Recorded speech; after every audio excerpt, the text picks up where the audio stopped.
and welcome to the Ghosts and Folklore podcast. I'm Mark Rees, and on each episode, I investigate a different, weird, and wonderful subject. And on this special festive episode, we are all going to the pub. Yes, I am taking you all to the pub to look at some scary and some not so scary Christmas folklore. On the one hand, there'll be singing and dancing and Christmas cheer, a good old heartwarming seasonal get-together. But on the other hand, there's also an eerier side to these traditions, with a mysterious hag of the night who stalked the festive streets of Wales, and even a horse-skulled visitor that isn't the Mari Lwyd. Yes, you heard that right, we are going to look at another variation of this wassailing tradition that also involves a horse's skull and might be even more terrifying a sight than the Mari Lwyd herself. And so, on that ominous note, to begin at the beginning.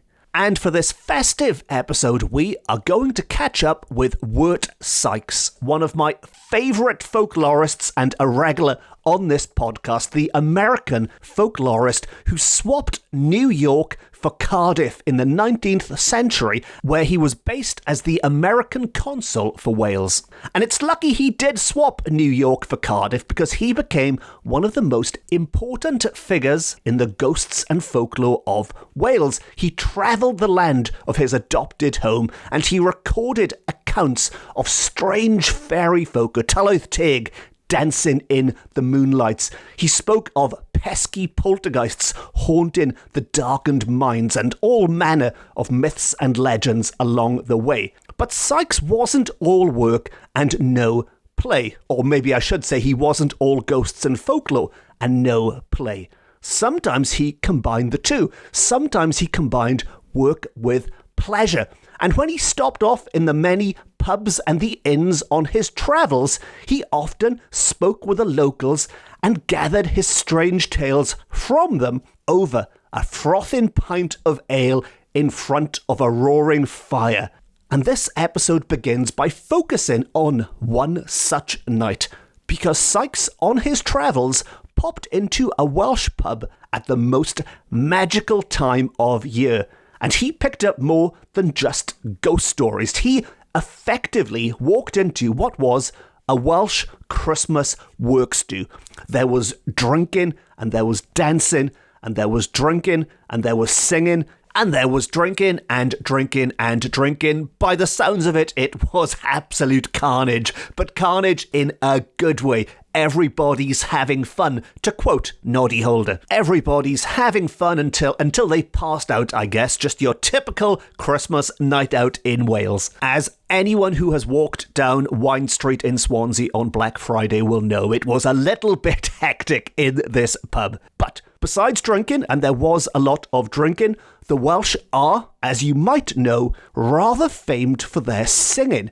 In fact, Wales is known as the land of song, and it was given this moniker during this period. It was in the 19th century that Wales became known as the land of song, which just happened to coincide with Sykes' time in the country from New York. And this was a time when the Welsh, the good Christian working folk of Wales, could be heard singing from the chapels and churches at all times of the year. But at this time, the holiest time to mark the birth of Jesus Christ, this is when the voices really raised up to heaven. This is when they were at their loudest. And the Welsh weren't just famous for their singing on Welsh soil. They were known across the border in England, throughout Britain and Europe and the world. The male voice choirs found fame. They were winning competitions in London and further afield. And while they aren't shouted about as much as they should be, the women were also travelling to some far-flung places to sing in both mixed and female choirs. And they were particularly appreciated in America. And Sykes tells us that this love of song in the land of song is something that you can feel in the air. It's almost tangible. It's all around you in the Welsh air. He was left with the impression that song was something that was simply unavoidable in Wales. It was there like the air and the ground underneath your feet. And this would have been particularly noticeable in places where people congregated together to have a good time, such as those many churches and chapels where the faithful flock to, but also, of course, the pubs where people flock to for other reasons. And to quote Sykes, who observed this firsthand and then recorded his thoughts about it, he said that, in one aspect, the Welsh people may be spoken of as a people whose lives are passed in the indulgence of their love for music and dancing. The air of Wales seems always full of music. In the Christmas season, there is an unending succession of concerts and miscellaneous entertainments of which music forms a part, and you cannot enter an inn where a few are gathered together without the imminent probability that one or more will break forth into song. And I love that description. It's almost like a warning. You have to be on your guard, because if you walk into a Welsh pub or a Welsh inn, there is a good chance that no matter how many people are there, it could be one man in the corner with a dog, there is a good chance they might burst out into song at any moment.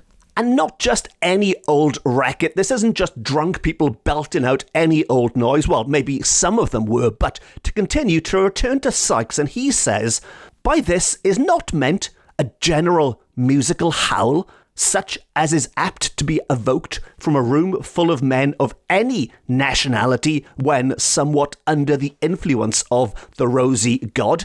And that's another description I love, rosy god. But good set songs with good Welsh or English words to them, executed with respect for their work by the vocalists and listened to with a respect by the rest of the company. So Sykes is telling us that even when drunk, you can depend on the Welsh to sing a good song with good lyrics in tune in both Welsh and English, which he says is something other nationalities cannot do. And I'd like to put a nice big disclaimer here, because Sykes is about to discuss some of those other nationalities, and the next quote does have the potential to alienate 95% of my listeners. So just to be crystal clear, these are not my views, these are not my words, I am merely quoting from a New Yorker who was in Cardiff in the 19th century, and as such his opinions and his stereotypes might not be valid today, but I will simply quote the man and you can make of them what you will. And Sykes, not me, Sykes says that when an Englishman is drunk, he is belligerent. When a Frenchman is drunk, he is amorous. When an Italian is drunk, he is loquacious. When a Scotsman is drunk, he is argumentative.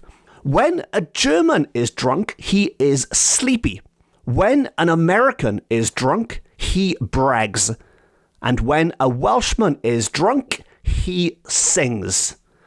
And I have no idea how accurate those descriptions are. Well, except for maybe the Welsh one, I can confirm that we do like a sing-song when we've had one too many. As for the other countries, if you are listening from any of them, or if you are still listening, I should say, after Sykes has potentially insulted you there, but if you are still listening, it would be great to know if you can confirm or deny how accurate those descriptions might be. And personally, I think I must be half Italian and half German, because I do talk a load of rubbish and fall asleep after drinking. Not that I've had a drink for some time now, but if I were, I would be talking rubbish and falling asleep a bit like I do in this podcast, really. Who needs alcohol when it happens anyway? But to get back to Sykes, and it's not just drinking and singing, because when it comes to the Welsh, and in this case specifically Welsh men according to Sykes, although I think this could certainly apply to the women too, but when it comes to the Welsh, sometimes he dances, but he does not do himself credit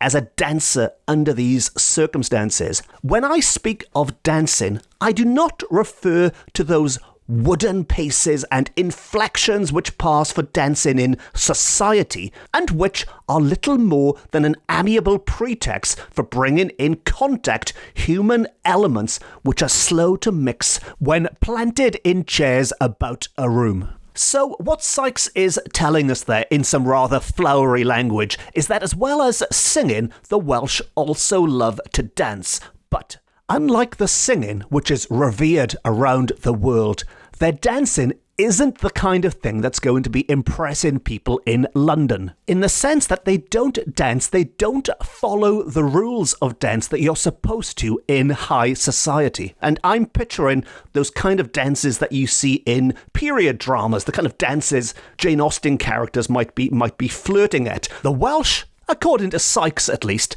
don't mess around with that polite dancing nonsense. Instead, it's a little bit more anarchic, I guess you could say. It's a bit more of a free-for-all. And to continue, he says specifically, I refer to the individual dancing of men dancing on their own, who do not dance for the purpose of touching women's hands or indulging in small talk. Perish the thought. They do it purely for the purpose of dancing. It is dancing for the sake of dancing, and touching the soft hands of women is purely a distraction. They are totally committed, totally devoted to the cause of dancing, and apply themselves seriously and skillfully to their work, to wit, the scientific performance of a jig. So, when the Welshman dances, he dances a jolly jig that isn't all about manners and politeness and some excuse to touch a woman's hand. It's an intense individual performance that requires a heck of a lot of skill, but because it isn't concerned with the opinions of high society, it might not be looked at in the same way by the rest of the world, but for those performing it, it takes a lot of time and a lot of effort to get it just right. Now, I did tease you at the start of this episode with a creature that might be even stranger than the Mari Lwyd, and that will be coming up very soon. But as we're talking about a good time in the pubs with drinking and singing and dancing, there is a form of dancing with a connection to the Mari Lwyd, to the traditional Mari Lwyd festivities. And very quickly, for those who might be unfamiliar with the Mari Lwyd, and if you are unfamiliar with the Mari Lwyd, where have you been these last few years? I've recorded a number of Christmas episodes that you can go back and check out to find out more. But very briefly, just to get everyone up to speed, the Mari Lwyd, which is spelled M-A-R-I, Mari Lwyd, L-W-Y-D, is commonly accepted to mean grey mare, the grey mare in English. But as I've explained on other episodes, it might mean something totally different. But for the purposes of this, Mari Lwyd grey mare is a wassailin tradition in which a group of men and women nowadays, but in the 19th century, traditionally men, dressed up and carried the Mari, which is the name given to a horse's skull on the end of a stick that was held by somebody covered in a sheet or a sackcloth, and they carried this, what was effectively a hobby horse, around the neighbours' houses to challenge them to a playful battle in rhyme on the doorstep. And the whole point of this back and forth is for the Mari and that group of people outside to gain entry inside, and using rhyme, they are effectively pleading. They plead for entry. They say, we are poor Christian folk in need of sustenance. Please let us in for cake and ale. Whereas the people inside try their best to repel them by pleading poverty, by saying, no, times have been hard for us. Also, we don't have enough cake and ale to spare. Now, this goes back and forth until eventually, unless the homeowners are particularly mean, the Mari Lwyd and the gang are allowed inside. They are rewarded with that cake and ale or whatever goodies they are given, and in return, they leave the home with good luck for the following year. Now, there is a bit more to it than just that. It's a slightly convoluted custom for me to wrap up in 2 minutes, and it's also shrouded in mystery slightly. But as mentioned, if you are slightly perplexed right now, if you are sitting there thinking, what the heck is this mad Welsh bloke going on about horses' skulls for, there are earlier episodes you can go back and check out for more. But back to this episode, because as mentioned, there was a form of dancing that was on display in the pubs at Christmas time in Wales, and it also has a connection to the Mari Lwyd. And it's more commonly thought of as something that is done on the other side of the border. This is more commonly associated with England, and that is a very distinctive form of dancing called Morris dancing. Yes, Morris dancing, and Morris dancers were dancing away in Wales, just like you might find the Mari Lwyd in England. And these Morris dancers were not restricted to the pubs. In fact, they might accompany the Mari Lwyd through the streets. And there was, for some years in recent times, a wonderful festival that did combine the two, and that was the annual Mari Lwyd and Morris Dancing Festival in Chepstow that would meet at the bridge that connected Wales with England over the River Wye and into Gloucestershire. But back to Wales and back to our night in the pub, and to quote once more, we are told that the Morris dancers formed a merry throng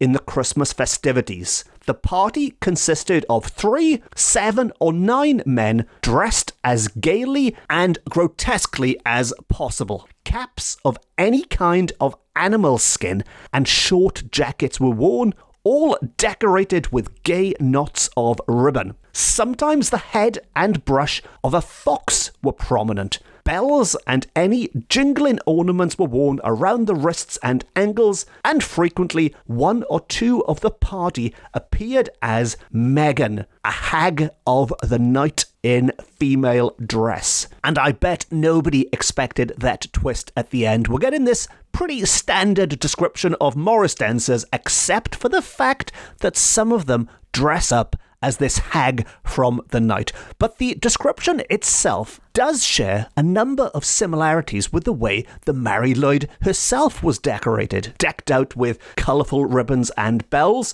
You can also see elements of the traditional Morris dancers. Morris dancers are, of course, known for jangling those bells and banging their sticks together. And there's also an other link with the natural world, with animals, with the animal world, this time with foxes instead of horses. But maybe the part that really sticks out from that description, for me at least, is that one of the party or 2 of the party might appear as Megan, a hag of the night, who traditionally would be portrayed by a man or by men, a bit like Shakespearean productions in the old days. No women on stage, they would be portrayed by men, but in this case it would be men dressed up as this hag of the night. And to continue, this group of Morris dancers with the hag of the night, this party would be accompanied by a harpist or a fiddler, somebody to provide the music, and torchbearers, and they went house to house to dance a peculiar jig in return for money. So, whereas the Mari Lwyd party might go about challenging people to this battle in rhyme in exchange for warmth and hospitality and cake and ale, the Morris dancers would instead dance this jig which is said to be peculiar to Wales, during which the feet kept time with the music, and occasionally 2 of the dancers would hold each other's hands and spin round and round in bewildering fashion. They'd spin until they were dizzy. A Welsh jig and an old-style hornpipe were included in the amusements, and these were often cleverly performed by experts. So these Morris dancers weren't just a bunch of drunks from the pub, they were experts. And Sykes concludes this description of Morris dancing by telling us that a dance resembling the modern cakewalk was also given. And by modern cakewalk, this was, of course, in the 19th century. It's less modern nowadays. I don't know how many of you dance the cakewalk today. I don't know how many of you have heard of the cakewalk today, but it is a two-step dance by all accounts, from what I can gather, the cakewalk. But again, this is an example of people going door to door in their community at this time of year and providing some form of entertainment in return for some kind of reward. And maybe it's not as scary or as weird as the Mari Lwyd. There's no horse skull involved in this, but if you have a phobia of Morris dancing, it might freak you out if they turned up. But this is people going door to door providing entertainment in return for a reward, in this case for money instead of cake and ale, or maybe there's a combination going on. Which does nicely bring me to that other version, that lesser known alternative to the Mari Lwyd that I mentioned right at the start of this episode. And to wrap up this festive episode, we are going to look at the incredibly curious creature known as Aderyn Pig Llwyd or Llwyd. The Aderyn Pig Llwyd.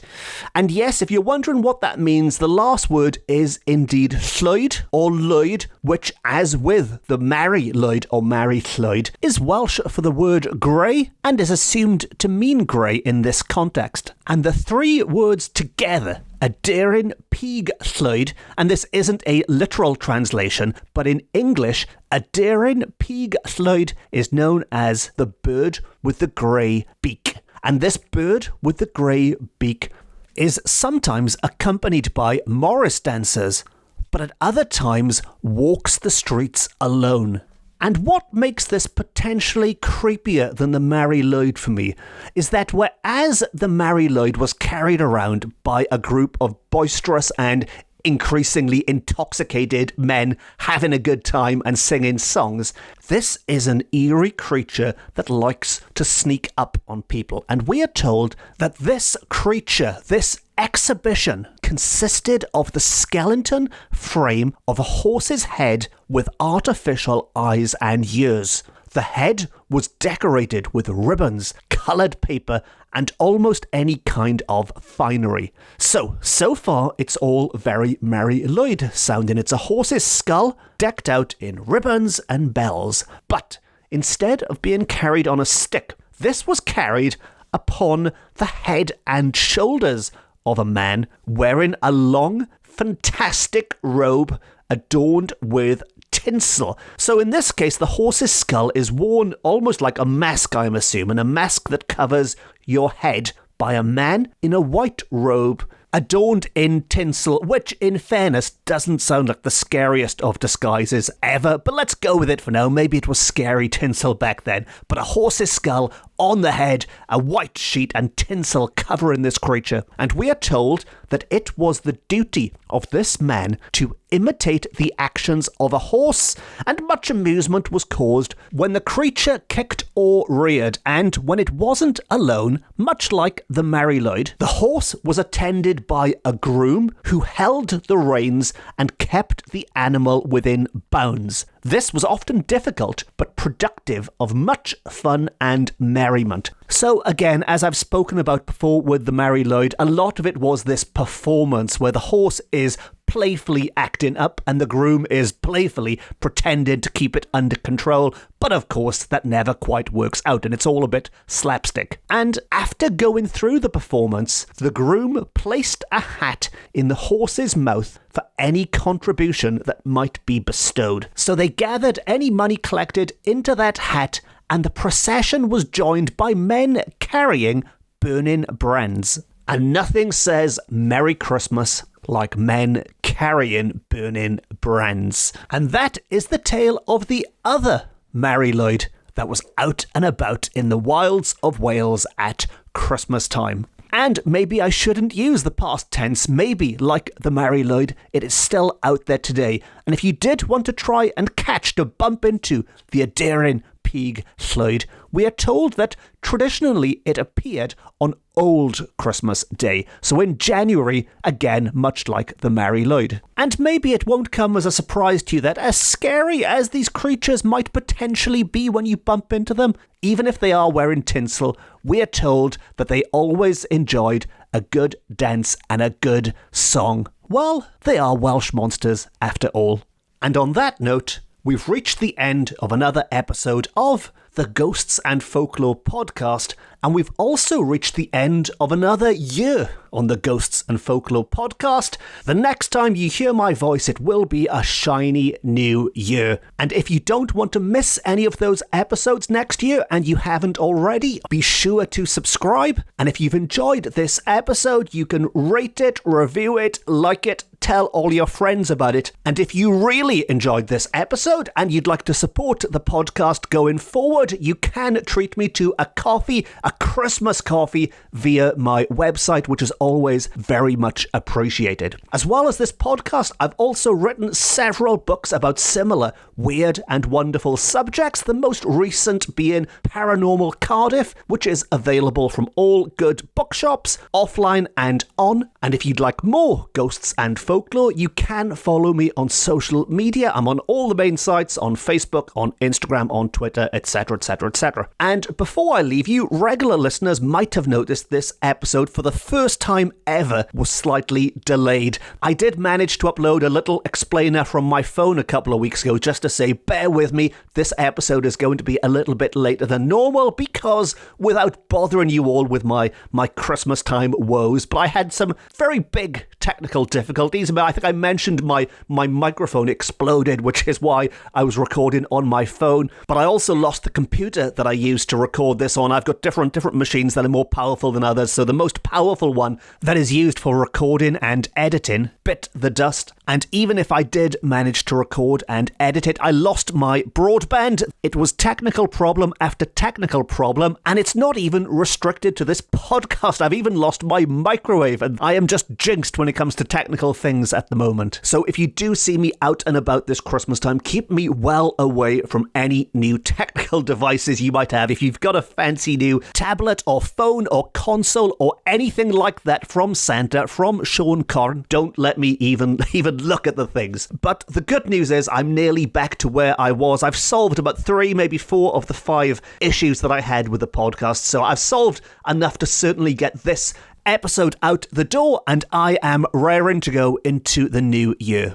So, thank you very much for listening, not just to this episode, but all of the bonkers episodes I've recorded this year. It's been quite an eventful year, really, and I was very pleased that we were able to do a live, as it were, a live ghost hunt from a spooky pub cellar in Swansea, and there is also video footage out there of that, if you can handle watching as well as listening to this kind of nonsense, where I was joined by a group of Wales's greatest ghost hunters to see what we could find, and I hope to do much more of that in the future. So before I wish you all the best for the season and let you get on with the rest of your day, I would like to thank every person who has supported and interacted with me this year. I've met some amazing people from around the world as a direct result of this podcast. People listen to this podcast and they get in touch if they're coming to Wales or if I'm going to somewhere, and it's been absolutely, I've said it before, I'll say it again, it blows my brain the reach this podcast gets, the amount of people